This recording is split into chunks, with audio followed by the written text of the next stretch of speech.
Welcome to Beyond the Needle, a physician's guide to increasing COVID-19 vaccination rates, brought to you from the Illinois Academy of Family Physicians through the Illinois Vaccinates, or IVAC, grant.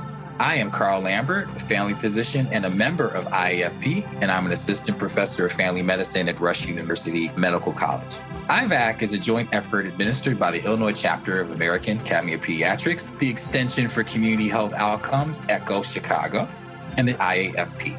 Funding for this podcast series was provided by the Office of Disease Control through the Illinois Department of Public Health. Through this podcast series, we will empower the primary care physician to feel confident in implementing COVID-19 vaccination so that their patients can receive the vaccine at a routine visit. Support for providers is available through boot camps, learning collaboratives, do-it-yourself toolkits, and this podcast series. CME credit is available for each podcast through the Illinois Academy of Family Physicians. For more information, visit illinoisvaccinates.com under podcast. You will hear from a variety of primary care clinicians and staff from across the state who've become experts on COVID-19 vaccine implementation. As primary care clinicians, this is the kind of work we've been doing throughout our careers. For centuries, we've been trusted allies in preventative health for individuals, families, and communities. We will share the highs and the lows of our experiences and lessons learned throughout the pandemic. Thank you for joining us as we come together to vaccinate against COVID-19. Hello, and welcome to IVAC's podcast series. Today, we're going to be talking about outpatient COVID-19 therapeutics. My name is Dr. Timothy Ott. I'm an academic family doctor at SIU Quincy Family Medicine in Quincy, Illinois.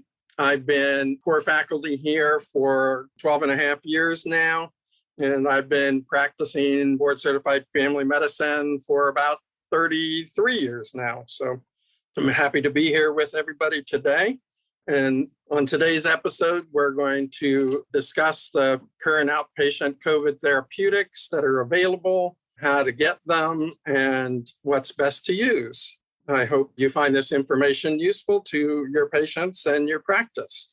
I know personally I've had some issues figuring out what I should use for some patients or when I should use what, and how do I go about getting some of those things. So we hope to answer those questions for you.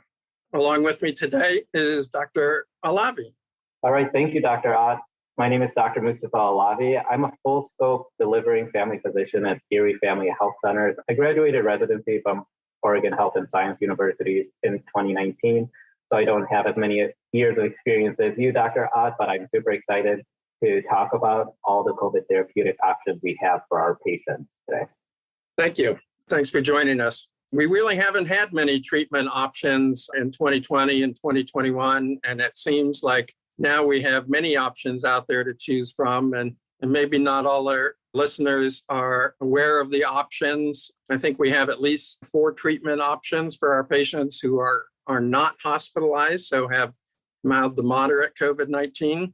Dr. Alavi, can you tell me about where we are now with treatment options? Yeah, no problem. So yes, we have 4 treatment options available for our outpatients. A lot of them are tongue twisters, so I'm just going to go through each of them. So Paxlovid, Remdesivir, Bebtelovimab, and Molnupiravir. So I'm not going to be able to say those 4 times fast, but those are our treatment options and something I think we each need to know about. You're right, we did not have many treatment options for our patients with COVID, but now as of December 2021, we now have a slew of treatment options that really are hard to navigate through as a provider. So at the end of December, as we all remember, that's when Omicron was surging and we were struggling to help treat all these patients suddenly getting COVID. But at the same time, the FDA put under emergency use authorization Paxlovid on December 22nd. So these medications became available to us as providers, but there were so many logistical issues to solve, like supply issues. Where can our patients get these medications? How do we give these medications? How do you dose them? How do you need to adjust them? What medications are contraindicated? Each medicine has its own nuances, and it was and still is, as a provider, really hard to know about each of these medicines. So hopefully we can help teach the listener how to navigate these medications and feel comfortable prescribing them. even our treatment options back then, like our monoclonal antibody option, has changed. That Telovimab was not previously used for Omicron, but now it is. So treatment options are changing, and we need to keep up with what is currently recommended. And actually, as you've probably been seeing in the news, some of these treatment options are being unused, sitting on pharmacy shelves. And we need to get the word out about these medications. We need to help push to actually prescribe them for patients that it's indicated for, because they can be helpful to reduce hospitalization for our patients. I recently just heard on NPR that the White House is also pushing to have these test and treat options where patients can have easy, seamless options to get tested for COVID and get the treatment option for them right then and there, which is the ideal that we need to get to. So I hope after you listen to this podcast will make you as a listener comfortable with prescribing these medications. That's great. So let's work on getting the word out.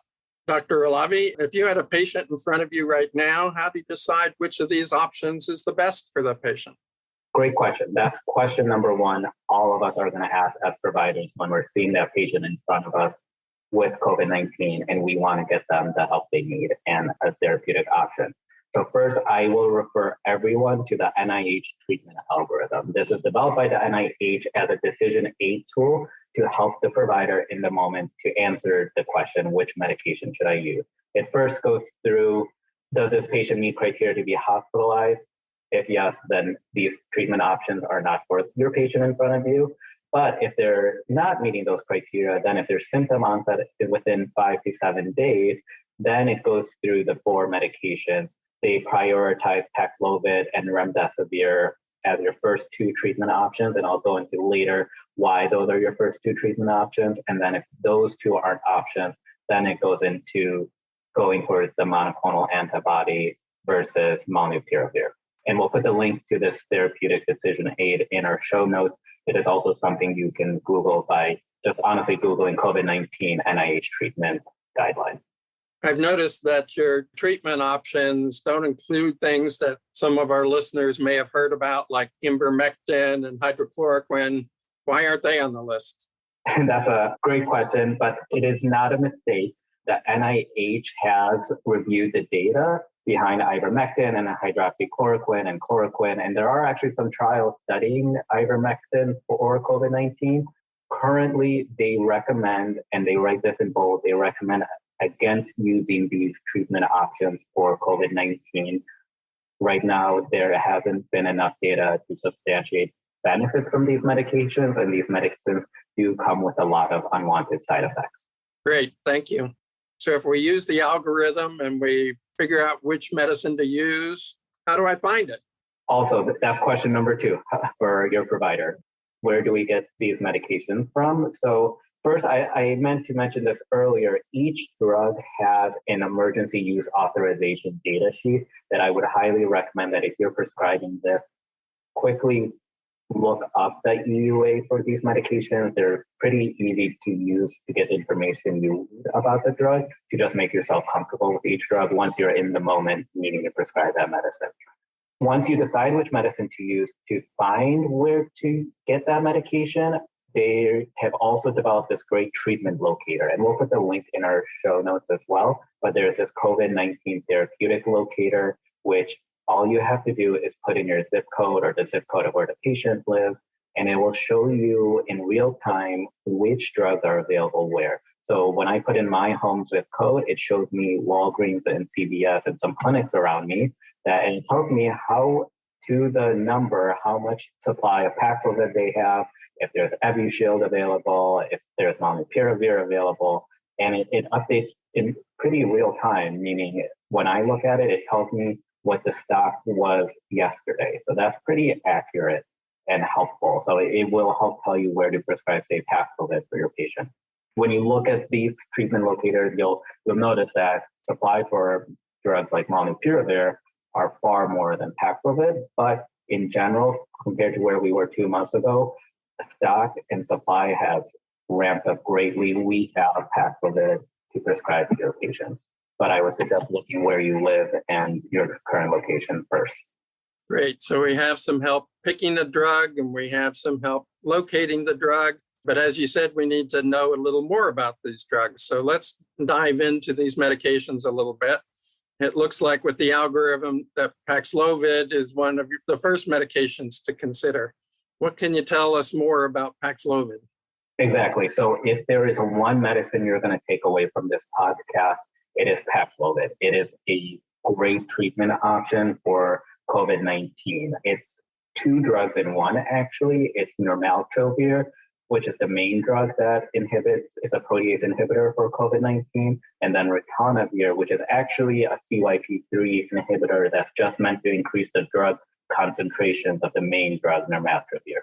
So it's indicated for your patients who are 12 and older and at least 40 kilograms or over with mild to moderate disease of COVID-19. So they have to have proven COVID-19 and are at high risk of progression to severe disease. And you can look on the CDC website of what meets criteria for high risk, but that would be many of our patients like obesity, hypertension, diabetes, heart failure.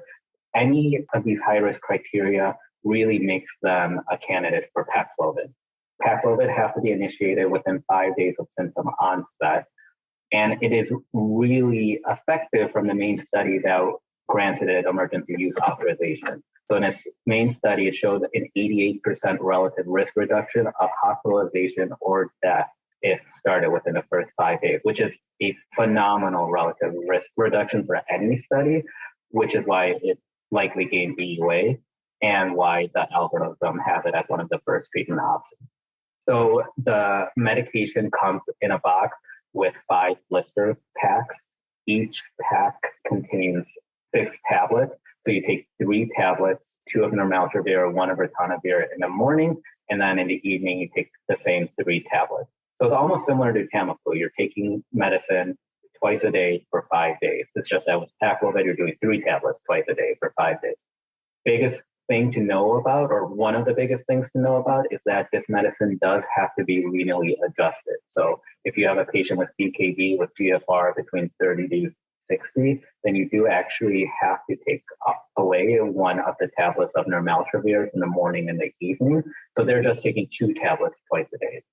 Logistically, that means you just have to notate that when you say prescribe this to the pharmacy, and that tells the pharmacist to take away a tablet from the blister pack physically. They just physically remove 2 tablets from each blister pack and they put a sticker over the hole from the blister packet. And so you do have to specify that, and you do have to be aware of, it is good to be aware of your patient's renal function. The most common side effects are diarrhea, elevated blood pressures, muscle aches, dysgeusia. The biggest thing that I also want people to be aware of is that Paxlovid comes with a lot of drug interactions, and that's because there's ritonavir in it, which is a CYP3 inhibitor. Meaning, if you remember from med school, there's a lot of drugs that are metabolized by that enzyme. So highly recommend that you have to look at each medicine your patient is on and run it on a drug interaction calculator. There's a lot out there, and we could put a link in the show notes up for one of the drug interaction calculator, but make sure there aren't any significant drug-drug interactions, and you have to counsel your patient on how to modify. I know Epic has a feature that allows you to look through a medication, that it does give you a warning if there's a drug-drug interaction, so that's a nice feature as well. Biggest medicines to know about, though, that cause drug interactions, one of the most common is a statin. It's recommended that most statins, like, you'll want to hold while the patient is taking Paxlovid. There's drug interactions with amiodarone, sildenafil, colchicine, a lot of immunosuppressive drugs. There's interactions with warfarin or anticoagulation. So it is really important that you look at what drugs your patients are on, and you'll have to make some modifications or decide that these drug interactions are too much and you need to think about another agent. If you need a little bit more guidance, the EUA also goes through each class of medicine that might have a drug interaction and gives you suggestions as well, such as lower the dose of this drug or hold this drug for 5 days. That can be helpful. So that's my quick info about Paxlovid. It is a really good drug, and plug the patient's zip code into the COVID therapy locator, and you'll likely find doses of Paxlovid nearby that you can prescribe to. Great. There's a lot of very important information about this drug that apparently has very strong effect for patients who are at risk. So can you tell us more about Remdesivir? Yeah, no problem. And I'll just go to say that I personally have taken Paxlovid for COVID. It does not taste good. It leaves this awful residue in your mouth. And I don't think it was just the COVID-19 altered taste. Like when I took the tablet, I just had this awful chalky taste in my mouth pretty much until I was about to take the next tablet. So that is something to look forward to if you take or prescribe Paxlovid. But if it can save my life and keep me out of the hospital, I'll put up with the bad taste, right? Yeah, that is probably a risk benefit that will highly weigh towards the altered taste. But yes, I can tell you more about Remdesivir. So your treatment algorithm then prioritizes Remdesivir. So this actually isn't even on emergency use authorization. It's already FDA approved and was being used on the inpatient and hospitalized side for your patients with COVID-19.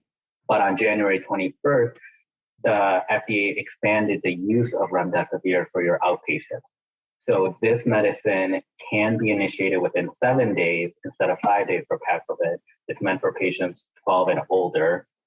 Similar criteria, they have to have mild to moderate COVID-19 with high risk of progressive disease. And it also in the studies have a pretty similar relative risk reduction for hospitalization or death to Paxlovid. So the study was 87% relative risk reduction.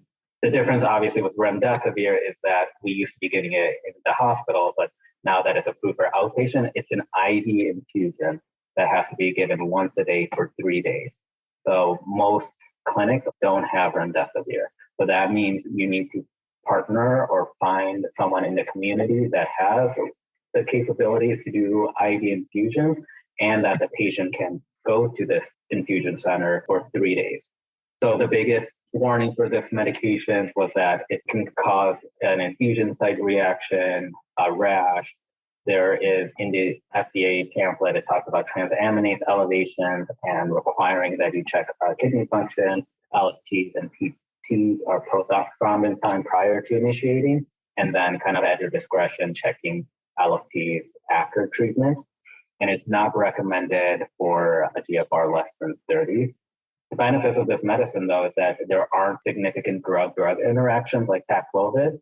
But like I mentioned, you have to find a infusion center that has Remdesivir available.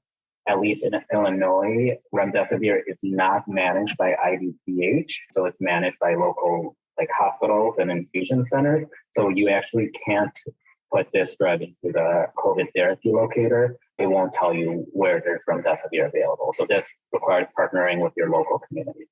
With both of those medications, you've mentioned that they have to be at high risk for progression. Can you briefly mention what makes someone high risk for progression to more severe disease?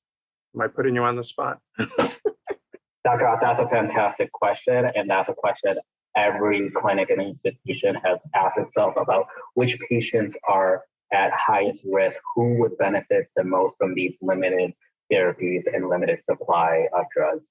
So when these medications first came out, when Omicron was surging, each institution developed its own sort of prioritization about which patients should get these medications. The NIH developed a prioritization table, tiered 1 through 4, that most institutions have kind of adopted or modified to kind of fit their own population's needs.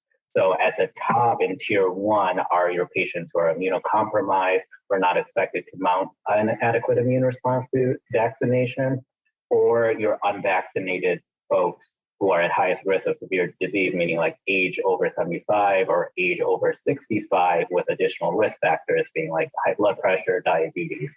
And then each tier moves down a little bit so that in tier 2, it's anyone who's unvaccinated who are at high risk of severe disease. So basically anyone age over 65 or age less than 65 with clinical risk factors.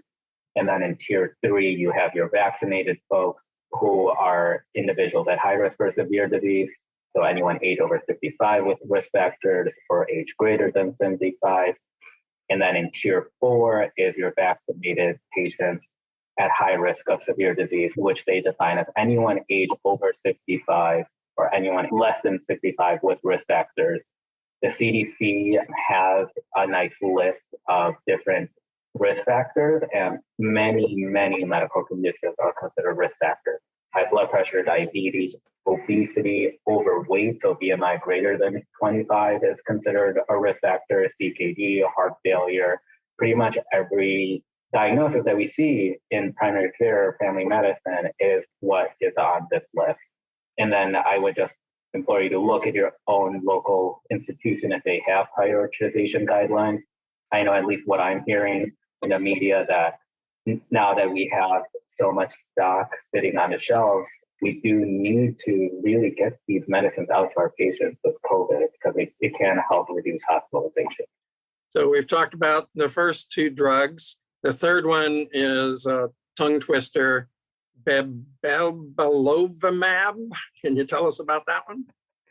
I don't know if I'm pronouncing it right either, but yeah. Bablet is how I think it is pronounced, but it is a monoclonal antibody that has emergency use authorization for COVID-19.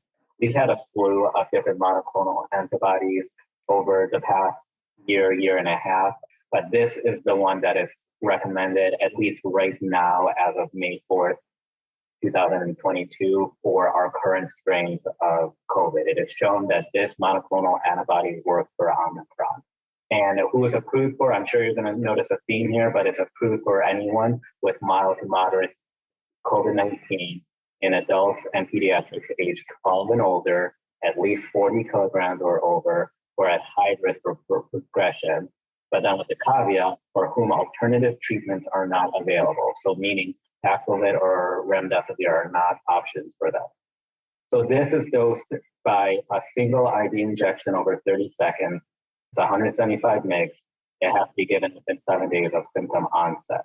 There are also no known contraindications or drug interactions with the monoclonal antibody, similar to Remdesivir. There also is no clinical efficacy data for these monoclonal antibodies. And the biggest reactions to this medication are infusion-related reactions, itching, a rash at the site. And they do also talk about in the EUA about potentially clinical worsening after infusion of the monoclonal antibody, meaning worsening fever, hypoxia, shortness of breath. But it does mention in the EUA that they're unclear if this is related to the monoclonal antibody infusion versus just natural disease from COVID-19 and what's going to happen. It's just like Remdesivir, getting these monoclonal antibodies requires working with your local community, a hospital, and seeing who has Bablet available for your patients. I know during the peak of the surge for Omicron, when we had a different monoclonal antibody available, my local hospital was so backed up on these monoclonal antibody infusions that they were booking out 1 to 2 weeks out, which honestly is not helpful for your patient with COVID. In the moment, they need the treatment as soon as possible. So that just requires seeing who's doing this in your community. Great, thank you, Dr. Alavi. One more drug to talk about, another oral medication, Molnupiravir.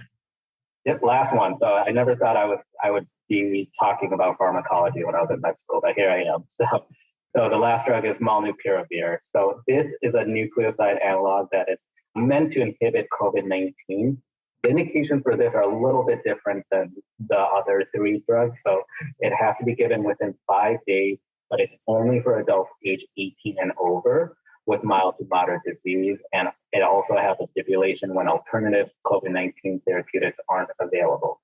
And that's because the main trial for Molnupiravir showed a relative risk reduction of 30% for hospitalization or death, which is far different than the 85, 87, 88+% that we saw for Paxlovid and Remdesivir.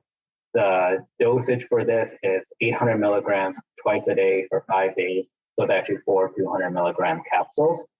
The biggest thing to be aware of, and I personally have not prescribed Molnupiravir because it is an alternative treatment, but it's not recommended in pregnancy. And if you're breastfeeding, it's not recommended to be taken during breastfeeding and 4 days after the final dose. But otherwise, there are no drug interactions or dosage adjustments needed for renal function. But I highly, highly recommend that if you will be prescribing this, that you read the EUA for this drug, because there's a lot of criteria that you actually have to document in your note. You have to document if they're within childbearing potential. If they are, you have to advise contraception. You have to advise sexually active individuals use contraception for at least 3 months after the last dose of molnupiravir. You have to make them aware that there's a pregnancy surveillance program. So obviously all of these, like if you have a system that allows you to do dot phrases, like read the EUA, make this a dot phrase so that you know that you meet these FDA requirements for prescribing this medication, and make sure you have the EUA and give the patient, there's always a patient EUA for these drugs. So that was a lot. I talked a lot of boring pharmacology, and we talked about a lot of medications to treat COVID-19. But Dr. Ott, is there anything we can do to prevent COVID-19 in some of our most high-risk patients and in our patients who may already be vaccinated? Yes, there is. That's the good news. So this medication is marketed as Viewshield, and it is a pre-exposure prophylaxis. It's composed of 2 monoclonal antibodies that hang around in the system for quite a while. I'll get to their names in a minute, but the idea with this medication is if you have somebody that's really immune compromised, meaning that they have an immune compromising disease, that they're currently on chemotherapy for active cancer, that they've had severe allergic reaction to the COVID vaccine and therefore haven't been able to get the COVID vaccine, that they're transplant recipients on immunosuppressive drugs, or have a primary immunodeficiency syndrome, or active AIDS with the CD4 count of less than 200, or stage 4 CKD, or dialysis patients, or neutropenia from any cause. So these are really severely immune compromised people that maybe can't mount a response to the vaccine or can't tolerate the vaccine. And so the idea with Viewshield is to give them antibodies since they can't develop their own antibodies. So to qualify, you have to be 12 years old or older. This medication was also approved in December of 2021 for emergency use authorization. You have to have not had recent COVID exposure or be COVID positive, because it's a pre-exposure prophylaxis for these very high-risk patients. And you have to be at high risk if you would get COVID. So it's 2 shots that are given at the same time. The 2 drugs there's 150 milligrams of tixagevimab and 150 milligrams of silgavimab. And there are 2 shots given at the same time intramuscularly, so one in each butt cheek. And they are only available at specialty care centers, infusion centers, hospitals around the state. And I don't think they're on the Locator. So this would be something else that would be required to partner with your local hospitals, health departments, and stuff to figure out where you can get it. But I would also recommend, I have had 2 patients now that have got this, and both of them were under the care of an oncologist. And the oncologist did not bring this up with them, but I brought it up with my patients, but I looped the oncologist in. And I think, with these sort of most critical patients, that we need to keep our specialists looped in when we make decisions about something like Viewshield. So if you're dealing with an immunologist or an oncologist or a HIV specialist, that I think you ought to loop them in on agreeing with the Viewshield and obtaining that for your patient. It's also good to have the specialist buy in to help convince the patient to get the Viewshield. Well, thank you, Dr. Ott, for teaching me about Viewshield. I have not personally prescribed that for my highest risk patients, and I need to start thinking about that more. To your point, Viewshield is actually on the COVID therapy locator, but you're right, you do have to know which institutions have them, which infusion centers, because it has to be an infusion that's given. So it is, you have to know who has it in your community. So the therapy locator will just kind of guide you which institution to reach out to.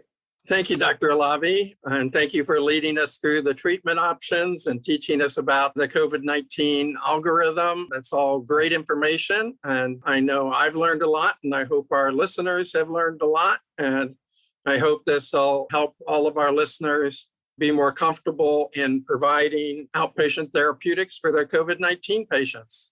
Any closing comments, Dr. Alavi? Yeah, and I just want to really reiterate and summarize, there's a lot of treatment options, and we went through a lot of information.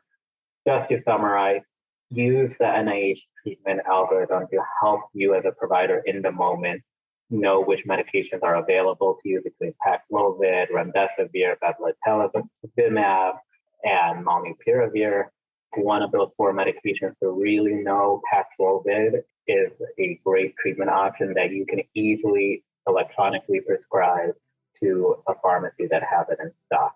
And if you are going to prescribe any other medications, work with your local institution and community, use the COVID-19 therapy locator to know what's available around you, and read the emergency use authorizations for the medications that have them for more detailed information as you as a provider become more comfortable with it.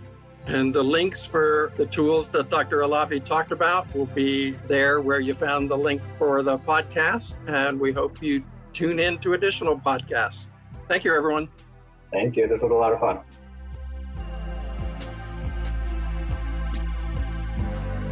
Thank you to our expert faculty and to you, our listener, for tuning into this episode. If you have any comments, questions, or ideas for future topics, please contact us directly at podcast@ilvaccinates.com. For more episodes of Beyond the Needle, please visit illinoisvaccinates.com/podcasts. You'll find links to resources, transcripts, speaker disclosures, a survey to gather your feedback, and instructions to claim CME credit. Subscribe to this podcast series on Healthcare Now Radio, Spotify, Apple, Google Play, or any of the major podcast platforms. Please follow the Illinois Vaccinate Project on Facebook, Twitter, Instagram, and LinkedIn. Thank you again. We hope you tune into our next episode.